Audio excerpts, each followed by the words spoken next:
முதல்வர் மு.க.ஸ்டாலின் எப்படி ஏழை மக்களை ஏமாற்றுகிறார் என்பதை எண்ணி பார்க்க வேண்டும். அது மட்டுமில்லை, 100 நாள் வேலை திட்டத்தில் பணிபெறுகின்ற ஊழியர்களுக்கு அவருக்கு உண்டான சம்பளத்தை கொடுக்கவில்லை. பல மாதம் சம்பளம் நின்று போனது. உடனே மத்திய அரசு மீது பழி போட்டார்.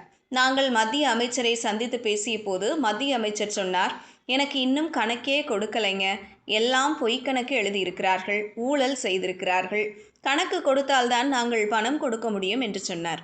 அதற்கு நாங்கள் சொன்னோம், அவர்கள் எவ்வளவு கேட்கிறார்களோ அதில் ஒரு பகுதியாவது நீங்கள் கொடுங்கள் என்று சொன்ன உடனேயே மத்திய அமைச்சரை நான் நேரடியாக டெல்லி சென்று சந்தித்து பேசிய போது ஏழை மக்களுடைய கஷ்டங்களை எடுத்துச் சொன்னவுடன் 2999 கோடி முதல் கட்டமாக விடுவித்தார்கள். 100 நாள் வேலை திட்டத்தில் மிகப்பெரிய மோசடி நடந்திருக்கிறது, மிகப்பெரிய ஊழல் நடந்திருக்கிறது. அதனால்தான் மத்திய அரசு உரிய நேரத்தில் பணத்தை நம் மக்களுக்கு கொடுக்க முடியவில்லை.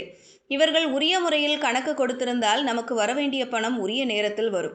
ஏழைகள் வயிற்றில் அடிக்கின்ற ஒரே கட்சி திமுக கட்சி, திமுக அரசாங்கம் என பேசினார். இதுபோன்ற செய்திகளை தெரிந்து கொள்ள செய்தி புனலுடன் இணைந்திருங்கள்.